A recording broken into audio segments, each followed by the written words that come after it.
from Abuja.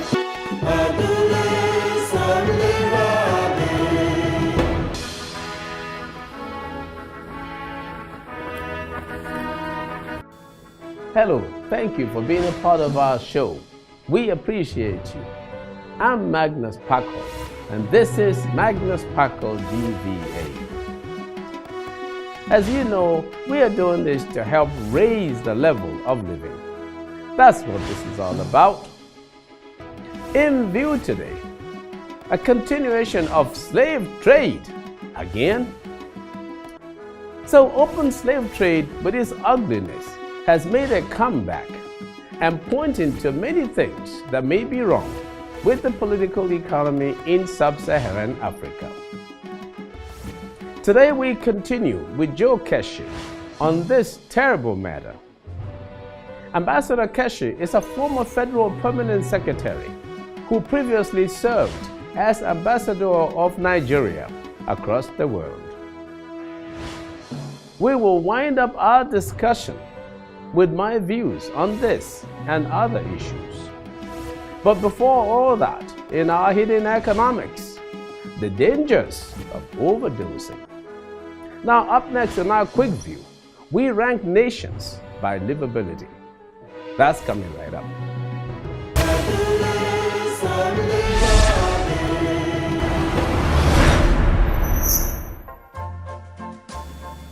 A country is said to be livable if it meets the minimum standards of habitation, which most commonly are in terms of quality of life and standard of living. The U.S. News and World Report evaluates 80 countries based on a number of criteria, from quality of life to economic influence and citizenship.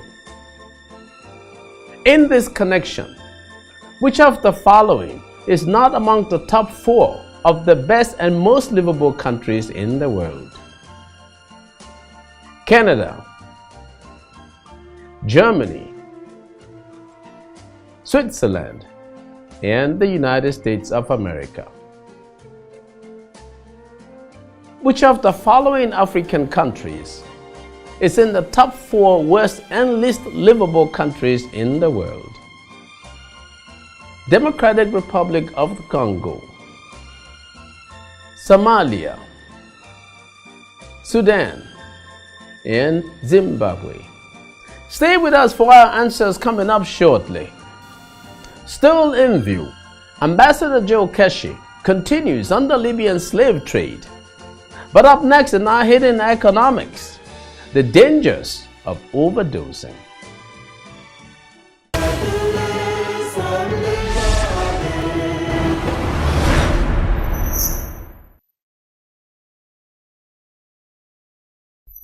Give me overdose, oh baby, Samankwe.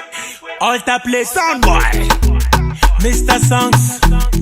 Wayne with the business, baby. I don't get another sponsor. Bang bang bang, Samankwe. Nigerian breed, Asian breed.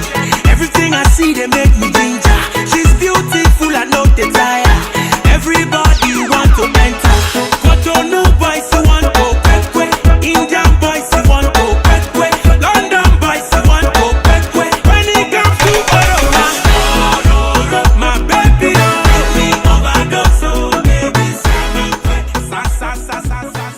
Samankwe, by the Nigerian singer, songwriter, and instrumentalist Harrison Terry Okiri, better known by his stage name Harry Song, and featuring the great Timaya.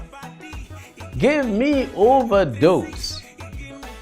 Fantastic song, but why would you want them to give you an overdose of anything?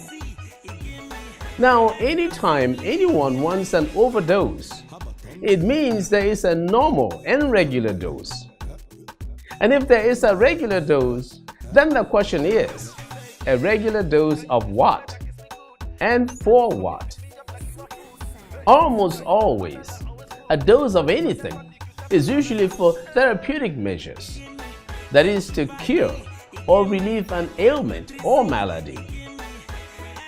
Now, therapies are either self-prescribed and administered, or provided by someone else. Now, the word therapeutic means it has a beneficial effect on the body or mind. People often will overdose in order to speedily escape the reality of pain and suffering. Sometimes, the pain and suffering is from the economic violence of no electricity, poor roads and driving conditions, very limited employment opportunities, high rates of corruption and insecurity, or generally just poor living conditions. So people may resort to various vices to escape the pain of economic violence. And that's why they often would say, give me an overdose of whatever they see as their therapeutic measures. Also, sometimes, due to rising social and political tensions or poor policies, the microeconomic environment may change adversely, and some people who may not be able to adjust will switch behavior and embrace untoward therapeutic measures. So folks, let us all put our hands on deck and see how we can prevent unnecessary overdosing on anything. And so we can still samankwe, but without the overdosing. Our hidden economics for you. When it comes to baby, me overdose, oh, baby, sa sa sa sa sa sa. When it comes to baby, me overdose, oh, baby, my baby, my 10 over 10, iodine, it give me super D, it give me Nutrici, it give me exclusively, it give me, baby girl, you know.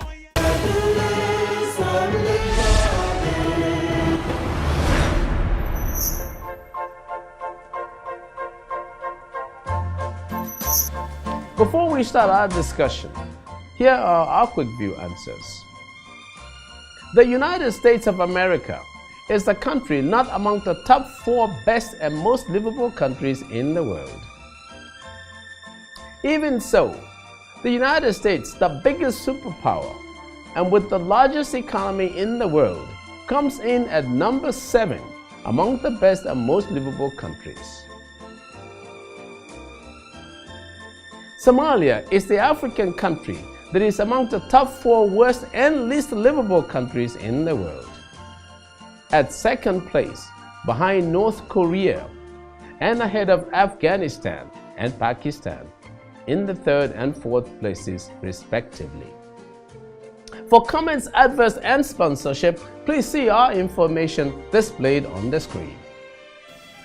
So as we asked last time, has a new African slave trade started? As we said, the repulsive situation in Libya has stunned many Africans and baffled the world. What does it all mean, and when will it end? Ambassador Joe Keshi continues with us to address this matter. Ambassador Keshi, former chairman of the United Bank for Africa, UBA, is also a former federal permanent secretary who previously served as ambassador of Nigeria across the world. Please join us in our continued discussion with Ambassador Joe Keshi.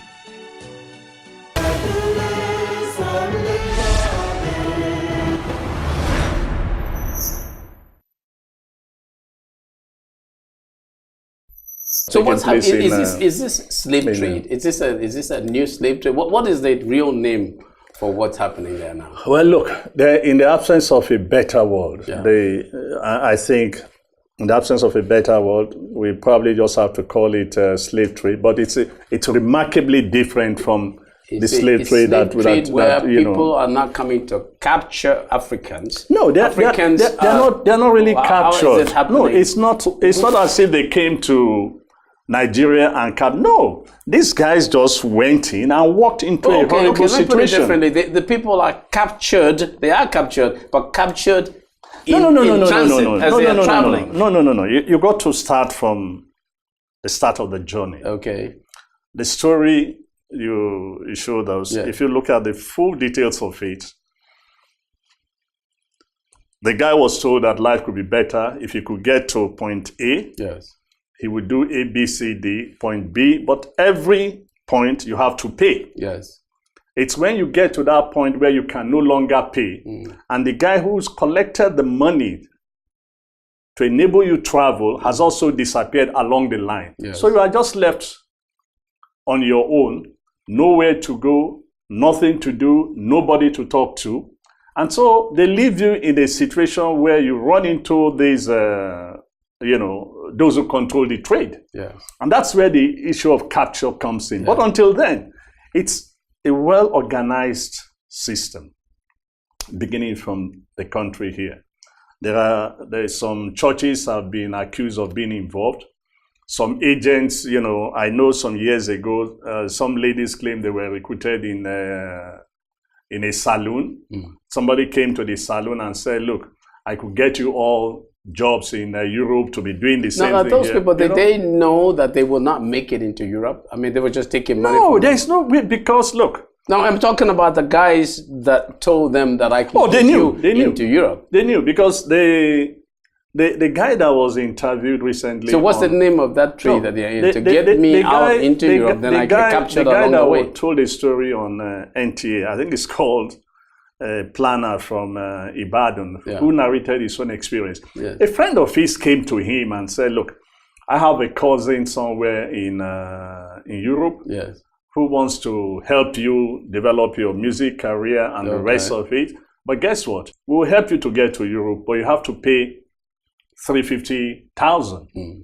And the guy, with the help of his relations, put together paid, and and he was expecting, sold them passport. They got him a passport and said, and when he demanded for visa, they said, don't worry, you don't need a visa. And they said, how do I get to Europe without a visa? They said they've arranged everything. Then they took him from there to Kano, I think, and somewhere else, and then kept him in a house. And no, actually, he flew there. Somebody met him, took him to a house, and said, oh, they are going to arrange everything. At that point, he didn't know they were going by road. It was late midnight. He just found out that there were more than just himself. There were many other young men and women who were brought in. And he was, so listen, we are leaving tonight, we are leaving tonight. Before he could say, where are we leaving to? He was forced into a vehicle. And then they started crossing the border to Niger, from there across the Sahara to Libya. Goodness. Just as simple as that. It was halfway down the line that this guy realized the mess in which he has gotten himself. Okay, so now what about this notion that in Europe, because the European countries don't want Africans coming in as immigrants, because they don't also want the Arabs that are escaping the crisis in the Arab world. They don't want them in Europe. And so they are supposedly giving money to warlords in Libya who have set up these deportation camps in order to send people back to their respective countries in sub-Saharan Africa. What's in that story? Is that a true story? Is that happening? Listen, have you heard this? Look, it's not impossible. Yes. I cannot say it's true or not true. But when you see the situation in Europe, the rise of nationalism, the anti-immigration, behavior of Europeans today, it's not impossible. Remember that a number of countries did face the rise of nationalism, and governments were collapsing, and far extreme rights who were anti-immigration, who want to, send out immigrants, we're getting some ground in Europe. So it's not impossible that governments actually went into such a deal in order to reduce people coming in from Libya. Yeah. I think what went wrong at the end of the day was that the Libyans turned the whole thing into a business. Yes. And everybody saw opportunity to make money. And in any case, if you go through the history of the Arabs, they never had any regard for the black people anyway. So for them, one more maltreatment of blacks to make money means little or nothing to them. It's their philosophy, it's their way of life. And So as you know, you have served extensively and at a very high level in the government. What is there anything that the government of Nigeria, in this case we're talking Nigeria, is there something that the government should have done? Is there some intelligence that we should have gotten? Mind you, CNN exposes this whole thing. So how did it happen that CNN got this information without the African governments getting the information ahead of time and doing something, talking to their people, preventing their people from going through this terrible experience? That's a damn good question. Yes. I do not think that we do not know, but I do not think we consider it a priority or something of special interest. It's also possible that given the destabilization of Libya, it became very difficult to really have an insight, a proper understanding of what was going on within, Libya itself. But here's my take on this. If we have a good intelligence that has cooperation with the rest of global intelligence agency, they should know what they should have known. And I tell you why. I'm aware of the fact that till today, the Americans and the Europeans are trying to negotiate with the warlords to see if they could form a unified government in Libya. But there are said to be many of them. Huh? There are said to be many of these warlords. But they are talking to because you have at least two main types of governments and several warlords in Libya. Whether there are many or not, it's irrelevant. The fact is that they are talking to them. Okay. Whether they are talking to 5, whether they are talking to 10, it's irrelevant. They are talking to most of the factions in Libya today. And they should have heard, they should have known. If the CNN lady, as she reported, that they had this information, believe me, other intelligence agencies had it. Or had it before the CNN crew knew about it. So, Ambassador, now these guys that are being repatriated home, deported, whatever, they're deported home. These guys, as they're deported home, should we rehabilitate them? Should we give them a transformation program? Should there be, what should we call it? Amnesty for them? Should we give them something? They're not committed. Because the term that we're familiar with, we know that term. So, amnesty. So, should we give them something, rehabilitate them? And if we do, wouldn't other people say, oh, so all you have to do is try to go out and then they will rehabilitate you and then they'll take care of you. So, but really, in reality, we can't just dump them back and just say, okay, you're on your own, you're back in your country. Because they've exhausted all their resources. They wanted to go somewhere they thought was better, and now they're back home. Would they not be armed robbers and cultists and all those kinds of things? You're right, but the way forward is to rehabilitate them. Do an inventory of who they are, what they were doing before, or what they are capable of doing, and if they are not capable of doing anything, possibly train them, take them through a kind of labor training, so that when they leave with some little resources, they can at least start something on their own. Beyond that, honestly, I even doubt the capacity of government itself to do that. Because I read somewhere on my way here that there are about 2,700 more people, Nigerians, still in, the ones we know, not in the areas where we can't reach, waiting evacuation to Nigeria. And if all these are going to, if well over 2/3 or a quarter, even a quarter, are from Edo State or Delta or Anambra and so on, it's going to put an extra strain on the governments of these states. What about all these NGOs? What about churches and mosques and all these people? Listen, in some cases, the churches were also involved. But you know what? The responsibility of developing or rehabilitating these people, yes, the churches can come in and help. But quite frankly, this is a government business. Okay, Ambassador, on that note, I want to thank you so very much. As always, thank you. Thanks for having me. Yeah, wonderful. Thank you.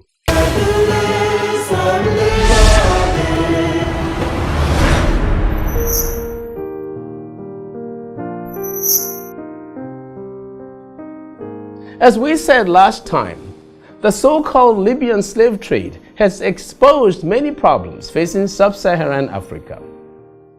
And so we asked, are young people fleeing their countries because they can't find jobs or because they have not tried hard enough? And as Ambassador Keshi has also said, these people who were slaves in Libya literally walked into a bad situation, unimagined by them. Apparently, when you can't pay your way to proceed on your illegal migration, you get sold to a bidder who is driven by motivations typically not in alignment with yours. So, what do we do? Ambassador Keshi has suggested to channel the energies of these young, unfortunate people into more creative activities that can help transform Africa and the world. Well, jobs must be created and hopes must rise among the youth about how they also can be primary actors in building our economies. Here is something to reflect on. There is a new economy that is emerging across the world, and it is causing a great amount of creative destruction. It is killing some old jobs and creating new ones.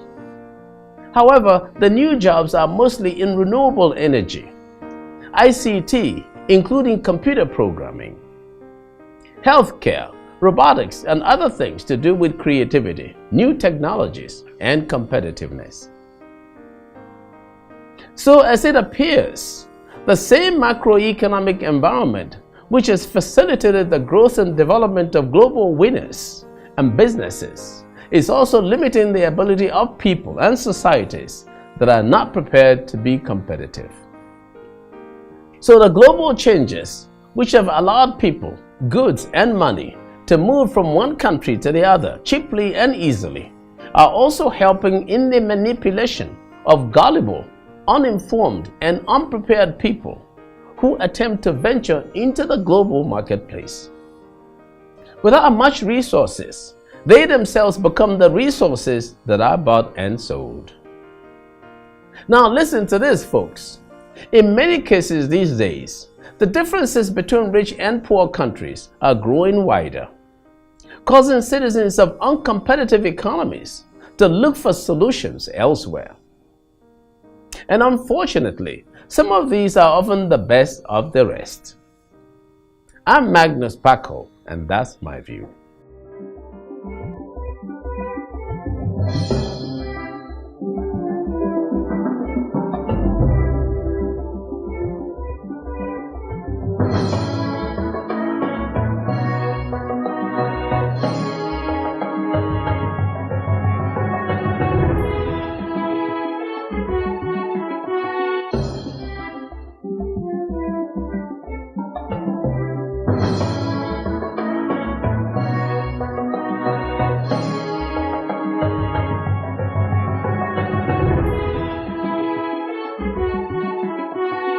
Magnus,